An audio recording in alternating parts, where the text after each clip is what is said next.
بسم اللہ الرحمن الرحیم۔ خاتون نے پوچھا ہے جی میرے شوہر تمباکو کھاتے ہیں اور مجھے اس کی بو سے نفرت ہے۔ جب وہ تمباکو کھاتے ہیں تو میرا ان سے بات کرنے کا بھی دل نہیں چاہتا۔ میں کیا کروں؟ وہ آپ کا بیان بھی شوق سے سنتے ہیں۔ آپ ان کو بتائیں نبی صلی اللہ علیہ وسلم نے فرمایا المسلم من سلم المسلمون من لسانہ و یدہ۔ نبی نے فرمایا مسلمان وہ ہے جس کی زبان اور ہاتھ کے شر سے دوسرے مسلمان محفوظ رہیں۔ تو یہ اجنبی مسلمانوں کو تکلیف دینا جب اتنا بڑا عذاب ہے تو اپنی زوجہ کو تکلیف دینا تو اور بھی زیادہ بڑا گناہ ہے۔ تو قطع رحمی میں آتی ہے یہ چیز، اور بدبو تو ایک ایسی چیز ہے جس سے نبی صلی اللہ علیہ وسلم بہت شدید نفرت کیا کرتے تھے۔ تو ہمیں نبی کو فالو کرنے کا حکم ہے، اس سے پتہ چلا ہمیں بھی بدبو سے نفرت ہونی چاہیے۔ تو اگر شوہر کو تمباکو کھانے کی عادت ہے بھی تو ان کو چاہیے کہ وہ گھر میں جب گھر سے باہر جا کے کھا لیا کریں، یہ کہیں کونے پہ بیٹھ کے کھا لیں، اس کے بعد منہ اچھی طرح دھوئیں، صاف کریں تاکہ اس کی اسمیل منہ میں نہ رہے۔ حقیقت یہی ہے کہ جن کو تمباکو سے بو سے نفرت ہے وہ بہت زیادہ تمباکو والوں سے ٹینشن میں جاتے ہیں، لیکن تمباکو والے اس چیز کا خیال نہیں کرتے۔ گناہ کی بات ہے، اپنی نیکیاں برباد کرنے کی بات ہے۔ مصلی پر ایک طرف موبائل رکھ کر نماز پڑھنا کیسا ہے؟ کہاں رکھیں بھائی؟ ایک طرف ہی پڑھ کے نماز پڑھتے ہیں اور موبائل رکھ کے نماز پڑھتے ہیں، دو طرف تو رکھ نہیں سکتے میرا خیال ہے۔ بہرحال ایک طرف رکھ لیں، نماز پڑھ لیں، کچھ نہیں ہوتا۔ شبینہ اعظمی انڈیا سے، اگر کوئی طلاق شدہ عورت شدید مجبوری کی وجہ سے عدت نہ گزار سکے تو اس کے بارے میں کیا حکم ہے؟ مجبوری لکھ کے بھیجتی تو میں بتاتا، عدت تو گزارنا بہر صورت لازم ہے۔ البتہ کوئی بہت ہی غریب عورت ہے، شوہر نے اتنی وراثت بھی نہیں چھوڑی کہ اس کے 4 مہینے 10 دن تک کھانے پینے کا کوئی انتظام ہو جائے، تو ایسی صورت میں پھر وہ طلاق یافتہ عورت کمانے کے لیے مجبوری میں نکل سکتی ہے، بغیر زینت کے نکلے، کمائے، اور جو ہے وہ دن میں کمائے اور پھر فوراً جیسے ہی ٹائم ختم ہو فوراً واپس آ جائے، یعنی کمانے کا جو بھی اس کا ٹائم تھا وہ فوراً واپس آ جائے۔ تو شدید مجبوری کا مطلب ایسی مجبوری میں عدت تو پھر بھی گزارنی پڑے گی، لیکن کس طرح سے گزارنی پڑے گی وہ شریعت نے تخفیف کر دی ہے، اس میں آسانی کر دی ہے۔ تو لیکن عورت پر عدت بہرحال گزارنا شوہر کے گھر لازم ہے۔ میں شادی شدہ ہوں اور ہماری شادی کو 10 سال ہو چکے ہیں۔ میں اپنے شوہر سے بہت خوش ہوں، مگر میرے والدین میرے شوہر سے بہت لڑتے ہیں اور مجھے ان کے خلاف جھوٹی باتیں بتاتے ہیں اور مجھے کہہ رہے ہیں کہ تیرا شوہر ہمیں کھا گیا اور تو ہمارے لیے مر گئی۔ مجھے کیا کرنا چاہیے؟ پہلی دفعہ سنا ہے کہ جی بیوی اپنے شوہر سے خوش ہے لیکن بیوی کے والدین خوش نہیں ہیں داماد سے۔ تو دیکھیں آپ کے شوہر نے کیا کیا ہے، ایسا تو نہیں ساس سسر سے پیسے لے کے کھا گئے ہوں۔ اگر وہ پیسے لے کے کھا گئے ہوں تو پھر ساس سسر کا داماد سے اختلاف ٹھیک ہے، بعض داماد ایسے ہوتے ہیں گھنڈے بن کے کھا جاتے ہیں سب کچھ، اور ساس سسر مجبور ہوتے ہیں اپنی بیٹی کی وجہ سے، سسرال والے وہ کچھ کر نہیں سکتے داماد کے خلاف، ان کو ڈر ہوتا ہے بیٹی کو نہ چھوڑ دے، تو اس طرح سے بعض دفعہ مسائل ہوتے ہیں۔ لیکن ساس سسر کو چاہیے تھا پیسے ہی نہ دیتے داماد کو، اگر پیسوں کا پھڈا چل رہا ہے۔ اگر بہرحال پیسوں کا نہیں ہے تو پھر ان کا کیا لینا دینا بھائی ان کے پرسنل معاملات میں، تو آپ کو چاہیے آپ اپنے شوہر کو فیور دیا کریں، کیونکہ شادی کے بعد عورت پر اس کے شوہر کا حق اس کے والدین سے زیادہ ہے۔ ہمیں آخرت کے لیے کون سی نیکیاں جمع کرنی چاہیے؟ ایک فرض نماز سے کتنی نیکیاں ملتی ہیں؟ دیکھیں ہمیں ہر طرح کی نیکیاں جمع کرنی چاہیے۔ نیکیوں کی مختلف قسمیں ہیں، نماز میں الگ طرح کا ثواب ملتا ہے، روزے میں الگ طرح کا ثواب ملتا ہے۔ حدیث میں آتا ہے ایک دروازہ ہی اللہ نے روزے داروں کے لیے جنت میں خاص کر دیا ہے جس کا نام ہے باب الریان، جو سیراب کرنے والا۔ تو ہر نیکی کا ایک الگ ثواب ہے۔ صدقہ اللہ کے غضب کو ٹالتا ہے، یہ بھی تو صدقے کا ثواب ہے۔ اللہ کے غضب کو ٹھنڈا کرنا ہے، کوئی گناہ غلطی سے ہو گیا آپ سے، توبہ استغفار بھی کریں اور صدقہ کریں، کیونکہ جو اللہ کو غضب آیا نا گناہ کی وجہ سے، وہ صدقے سے ٹھنڈا ہوتا ہے۔ غریب کی مدد کریں گے، اس کا پیٹ بھریں گے بھوکے کا، تو اللہ کو بھی آپ پہ ترس آئے گا قیامت کے دن۔ تو بہت ساری نیکیاں، اس لیے علماء کہتے ہیں ہر طرح کی نیکیاں جمع کرنی چاہیے ہمیں، نماز کی بھی، نفل نماز کی بھی، صدقے کی بھی، تلاوت کی بھی، ماں باپ کے ساتھ حسن سلوک کی بھی، رشتہ داری جوڑنے کی بھی، تو ہر نیکی کی الگ حیثیت ہے۔ انصاف قائم کرنے کے لیے ظالموں کی ٹارگٹ کلنگ کرنا کیسا ہے جبکہ قانون بھی ان کا کچھ نہیں بگاڑ سکتا ہو؟ دیکھیں جس شخص کے بارے میں 100% یقین ہو کہ یہ ڈکیتیاں کر رہا ہے، لوگوں کو قتل کر رہا ہے، اور قانون اپنی ذمہ داری پوری نہ کر رہا ہو اور عوام میں سے کسی نے اٹھ کے اس کو قتل کر دیا، تو آخرت میں اس شخص پر کوئی گناہ نہیں ہوگا بلکہ ثواب ملے گا۔ لیکن عوام کو اس طرح کی اجازت اس لیے نہیں دی جاتی کہ عوام پھر اپنی ذاتی دشمنیاں بھی نکالنا شروع کر دیتی ہے۔ آپ نے کسی کو مار دیا ذاتی دشمنی کی بیس پہ، کل مفتی کے سامنے بیان دو گے یا کسی کے سامنے بیان دو گے کہ بھائی یہ تو ڈاکو تھا، تو اس لیے انتظامی معاملات کی وجہ سے عوام کو منع کیا جاتا ہے۔ لیکن آخرت میں اس کو اگر 100% یقین تھا نا کہ یہ واقعی ڈاکو ہے اور لوگوں میں فساد پھیلا رہا ہے، اور فساد کا مطلب زبان کا فساد نہیں بلکہ قتل و غارت کر رہا ہے، جیسے بعض علاقوں میں ہوتے ہیں کچے کے ڈاکو اور اس ٹائپ کے ڈاکو جو ہیں، تو وہ لوٹ مار مچائی بھی ہوتی ہے اور حکومت ان کا کچھ بگاڑ ہی نہیں سک رہی ہوتی، یا سختی چاہتی نہیں ہے حکومت ان کو ختم کرنا۔ تو دونوں صورتوں میں عامی آدمی میں سے کسی نے اگر اس کو قتل کر دیا تو آخرت میں بہرحال حساب نہیں ہوگا، لیکن دنیا میں اگر آپ پکڑے گئے قانون کے ہاتھوں تو قانون تو پھر آپ کو جو بھی ملک کا قانون بنا ہوا ہے وہ سزا دے سکتا ہے۔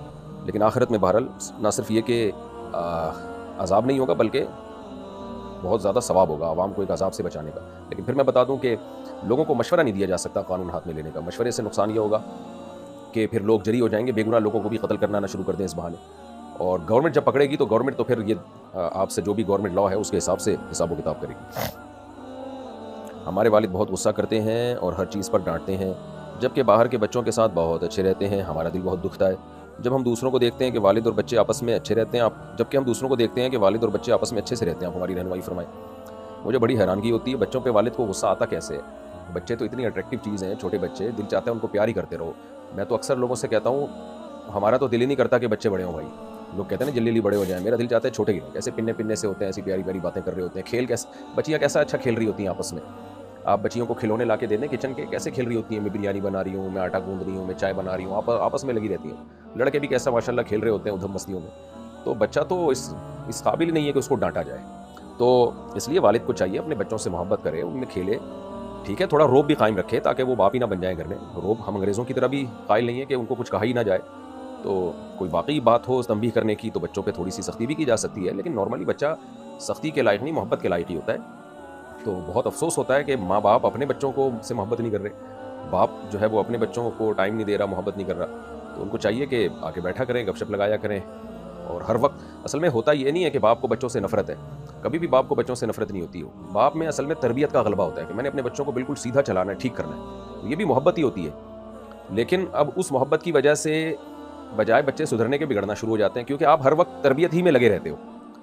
تو جب باپ گھر میں آتا ہے نا، اس کو چھوٹی چھوٹی بچوں کی غلطیاں بری لگتی ہیں، اس لیے نہیں کہ اس کو بچوں سے نفرت ہے، اس لیے کہ وہ چاہتا ہے میرے بچے بالکل صراط مستقیم پہ چلیں، بہت ہی خاندانی بچے کہلائیں یہ، تو یہ محبت ہی کی وجہ سے باپ کی خواہش ہوتی ہے۔ لیکن اب اس محبت میں وہ کیا کرتے ہیں کہ ہر وقت ڈانٹ ڈپٹ، تربیت یوں ایسے نہیں ویسے، ہر وقت اولٹ پٹانگ ان کو تانے دینا، تو بچوں میں تھوڑی اتنی سمجھ ہوتی ہے، بچے سمجھتے ہیں ابا ہمارا جو ہے نا وہ ظالم ہے۔ اس لیے باپ کو چاہیے کہ وہ محبت بھی دے ان کو، کبھی کبھار تنبیہ بھی کرتا رہے۔ تو یہ جو رویہ ہے کہ گھر میں جب باپ آئے تو بچے کانپنا شروع کر دیں اور بچے چاہیں کہ کاش یہ گھر میں نہ ہی آتے، تو یہ باپ کے ناکام ہونے کی دلیل ہے۔ تو جو بچے گھر میں ابو کا، ابا کا، پاپا کا، ڈیڈی کا انتظار کرتے ہیں نا کہ آئیں تو ہمیں خوشی ہوگی، اس کا مطلب ابا صحیح چل رہے ہیں۔ اور جہاں بچے یہ ہو کہ یار ابا کیوں آ رہے ہیں، اس کا مطلب کچھ ابا کا جو ایٹیٹیوڈ ہے بچوں کے ساتھ وہ شاید صحیح نہیں ہے۔ ہمیں آخرت کے لیے کون سی نیکیاں، اچھا یہ ہو گیا۔ اگر باپ بہت ماڈرن ہو اور بچوں کو بھی ماڈرن بنانا چاہے تو کیا تب بھی باپ کی مرضی چلے گی؟ اب ماڈرن کا کیا مطلب ہے بھائی؟ اور ماڈرن کا الٹ ہوتا ہے، اپوزٹ ہوتا ہے دیسی پن۔ اب بچے کیا چڈی بنیان میں گھومنا چاہتے ہیں دیسی پن میں؟ ویسے تو چڈی ماڈرن لوگوں کا ہی لباس ہے۔ کیا آپ آڑے ترچھے کپڑے پہننا چاہتے ہیں؟ تو ماڈرن کا لفظ مبہم ہے، میں سمجھا نہیں آپ کیا سوال پوچھنا چاہتے ہیں۔ بہرحال اگر شریعت کے خلاف باپ چاہتا ہے کہ بچے چلیں تو پھر بچوں پر باپ کی اطاعت لازم نہیں ہے۔ باقی ماڈرنزم، اسلام ماڈرنزم کے خلاف نہیں ہے، خوب سمجھ لیں۔ تو ہمارے یہاں یہ بڑا مسئلہ ہے کہ چند روایتی چیزوں کو ہم نے اسلام سمجھ لیا، وہ تو نبی کا کلچر تھا، نبی صلی اللہ علیہ وسلم کے دور کا کلچر ہمیشہ چینج ہوتا رہتا ہے، تو ہر دور کا کلچر ایک الگ ہوتا ہے، ڈریسنگ میں بھی اور باقی لائف اسٹائل میں بھی۔ تو ہاں ابا جو ہے شریعت کے خلاف کسی بات کا حکم نہ دیں، تو وہ آپ سوال لکھ کے بھیجیں گے کہ ابا آپ کو کیا حکم دیتے ہیں، وہ میں پھر بتاؤں گا کہ ابا کی چلے گی کہ نہیں چلے گی۔ ہمارے ہاں اولاد نہیں ہو رہی، ایک لڑکا ہوا تھا جس کی 25 دن میں وفات ہو گئی، اس کے بعد ایک مرتبہ مس کیریج ہو گیا، رہنمائی فرمائیں۔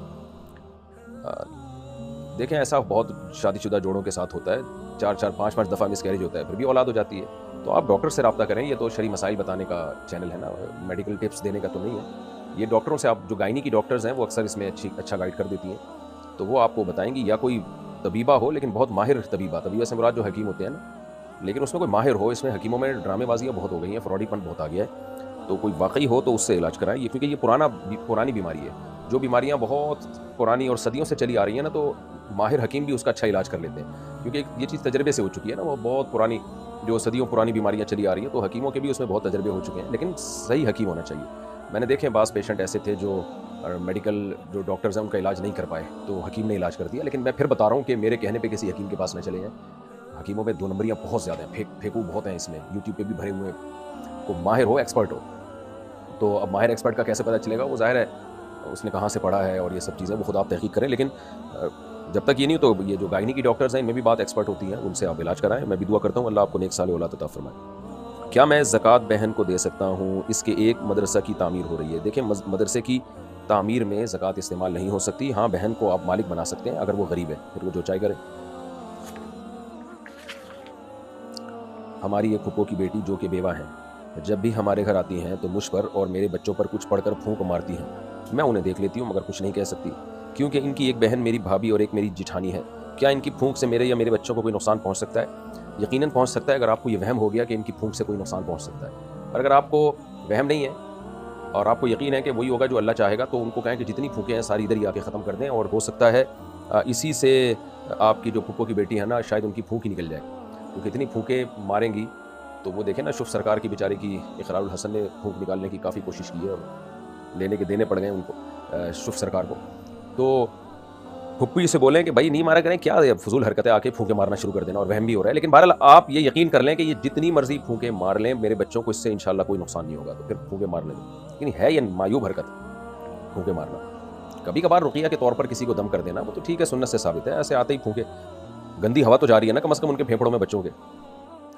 حافظ ارقم دیرو، کیا عورتیں گھر میں جمع ہو کر عید کی نماز ادا کر سکتی ہیں؟ نہیں جی، عید کی نماز کراؤڈ میں ہوتی ہے، تو جہاں سب مسلمان عید کی نماز پڑھتے ہیں کھلے میدان میں، تو وہاں مکمل پردے کی پابندی کے ساتھ بعض علماء کہتے ہیں جانے کی اجازت ہے، اور بعض منع کرتے ہیں کہ ٹھیک ہے حدیث میں ترغیب تو ہے عید کی نماز میں شرکت کی، لیکن جن پردے کی پابندیوں کے ساتھ اجازت ہے، آج کل خواتین پردے کی وہ پابندی کرتی نہیں ہیں. غیر مسلم ممالک میں تو عید کی نماز میں خواتین کو بہرحال شرکت کرنی چاہیے، اسلام سے ان کا تاکہ رشتہ مضبوط رہے، لیکن وہ عید کی نماز جہاں ہو رہی ہے وہاں جانا پڑے گا، اپنے گھر میں اخفل طریقے سے نہیں ہو سکتی. فری لانسنگ کر کے پیسے کمانا جائز ہے یا ناجائز؟ جائز ہے بالکل. آپ کسی کو کوئی سروس دے رہے ہیں، اس کے بدلے میں پیسے لے رہے ہیں، تو سروس اگر وہ جائز سروس ہے تو پیسے لینا بھی جائز ہے. کپڑوں پر پرفیوم لگا کر نماز پڑھ سکتے ہیں؟ جی بالکل پڑھ سکتے ہیں. فہد صاحب بحرین سے پوچھتے ہیں، جب میں اپنے سسرال جاتا ہوں تو میری ساس مجھ سے گلے ملتی ہے، تو میرے لیے شہوت کنٹرول کرنا بہت مشکل ہوتا ہے، برائے مہربانی رہنمائی فرمائیں، اور یہ بھی بتائیں کہ ساس کو کس طرح ہاتھ لگانے سے نکاح ٹوٹ جاتا ہے. دیکھو، ساس کو سختی سے منع کر دیں کہ گلے نہ ملیں داماد سے، بالکل ناجائز عمل ہے. اور ساس سے کہیں بس میرے سر پہ ایسے ہاتھ رکھ دیا کریں، آپ جائیں ساس کے سامنے سر یوں کریں اور سر پہ ہاتھ رکھ کے پیار کر دیں بس. کیونکہ ساس اور داماد میں اگر تھوڑا سا بھی کوئی ریلیشن ہو جائے نا، سیکشول ریلیشن ہو جائے، تو وہ بیوی آپ کی ہمیشہ کے لیے حرام ہو جائے گی. لیکن آپ وہم نہ کریں، ابھی حرام نہیں ہوئی ہے، کیونکہ جب بھی یہ مسئلہ بتاؤ وہمیوں کی ایک لمبی لائن لگ جاتی ہے کہ میرے سے تو اس دن ساس نے ہاتھ ملایا تھا تو میرے دل میں یہ خیال، تو چھوڑ دیں، ابھی کچھ بھی نہیں ہوا آپ کو، وہم ہے آپ کو. لیکن آئندہ آپ احتیاط کریں، کبھی بھی ساس سے اس طرح مصافحہ نہ کریں، اور گلے ملنا تو یہ تو ویسے بھی بے شرمی کی بات ہے، تو جو ہے حیا کے خلاف ہے. تو ساس اگرچہ محرم ہے، لیکن اس محرم ہونے کا یہ مطلب نہیں ہے کہ وہ اتنا فری ہو جائے. جب بہن بھائی بھی تو جوان جب ہو جائیں تو محرم ہی ہے نا، لیکن وہ تھوڑی گلے ملتے ہیں، اور ملنا بھی نہیں چاہیے ان کو. یہ ہمارے یہاں لبرل لوگوں نے نا کر کے براڈ مائنڈڈ بن کے سارا سسٹم کا ہی بیڑا غرق کر دیا. حیا اور پاک دامنی کا پورا نظام جو گوروں کا ہوا ہے نا، وہی چاہتے ہیں کہ ہماری قوم بھی اسی ڈگر پہ چلے، اور جیسے وہاں تمیز ہی ختم ہو گئی ہے تو یہاں بھی ہو جائے. تو اس لیے بالکل جائز نہیں ہے. اس میں کوئی کسی کی انسلٹ کی پرواہ نہ کریں، آرام سے ایک دفعہ بتا دیں ساس کو کہ بھائی ہمارا یہ کلچر نہیں ہے، ہمارے یہاں اس کو برا سمجھا جاتا ہے، آپ میری ماں ہیں اور میں ماں سمجھتا ہوں آپ کو. ان کو نہیں بول دینا کہ شہوت کنٹرول کرنا مشکل ہو جاتا ہے، بہت ہی بہت حرکت ہو گیا. ان کو بولیں آپ میری ماں ہیں، لیکن ہم نے علماء سے سنا ہے کہ بھائی ساس سے جو ہے بس سر پہ ہاتھ رکھوایا کریں، اس کے علاوہ جو ہے جسم کہیں بھی. اسی طرح داماد اور سسر بھی، بہو اور سسر بھی ایسا ہی ہے. بعض سسر بہوؤں کو گلے لگا رہے ہوتے ہیں، چھوڑو یار یہ بری حرکت ہے، آپ کچھ جو ہے وہ تھوڑا سا حیا سے کام لو. تو اپنے سوسائٹی میں اس کو فروغ دیں کہ بھائی سسر جو ہے بہو کو ہاتھ نہیں لگائے گا، سر پہ ہاتھ رکھے گا بہو کو، بس اس سے زیادہ فری ہونے کی اجازت نہیں ہے. ہم تو کہتے ہیں کہ جب بیٹی جوان ہو جائے نا، اور باپ بھی جوان ہو، تو کیا ضرورت ہے بیٹی کو گلے لگانے کی؟ اگرچہ وہ تقدس ہوتا ہے بیٹی کا، الحمدللہ ہماری سوسائٹی میں خیر غالب ہے، لیکن بھائی بس بیٹی کو زیادہ سے زیادہ اس کا سر یہاں رکھ لیا بیٹی کا. ایسے جھپیاں پا کے گلے مل رہے ہیں گدے گھوڑوں کی، تو پاگلوں والی حرکت ہے، تو شرم آتی ہے دیکھ کے ان کو. تو بیٹی جوان ہو جائے، اس کا سر یہاں رکھ دیا کندھے پہ، ایسے تھپکی دی، بہت اچھی بات ہے. باپ بیٹی کی محبت ہوتی ہے، تو اس میں جو ہے وہ حیا کے بھی تو خلاف ہے. میں نہیں کہہ رہا باپ کی کوئی بیٹی پہ غلط نظر ہوتی ہے، لیکن کچھ چیزیں حیا کے بھی تو تقاضے ہوتے ہیں نا. گلے مل رہے ہوتے ہیں. اور سسر بہو کا تو بہت ہی مسئلہ ہے، کیونکہ وہاں تو رشتہ حرام ہونے کا خطرہ ہوتا ہے. تو اس لیے سسر بھی اپنی بہو کے سر پہ بس ہاتھ رکھے، بس اس سے زیادہ فری ہونے کی کوشش نہ کرے. بعض جب میں کالز اٹھایا کرتا تھا، ابھی تو بہت کم لوگوں کے فون اٹھاتا ہوں، وہاں بھی بعض بہوؤں کی یہ شکایت آتی تھی کہ ہمارے جو سسر ہیں نا، ہمیں وہ ہینڈ شیک کرتے ہیں، اور جو ہے وہ معانقہ کرتے ہیں، ہمیں خود بہت برا لگتا ہے. تو انہوں نے مجھے ترغیب دی، کئی خواتین کی اس طرح کمپلینٹس آئیں کہ آپ اس پر بیان کرو کہ یہ سسر جو ہے نا یہ حرکتیں نہ کریں. ہم تو منع نہیں کر سکتے کہ وہ بے ادبی سمجھی جاتی ہے خاندان کے بزرگوں کی، تو اس لیے یہ غلط عمل ہے.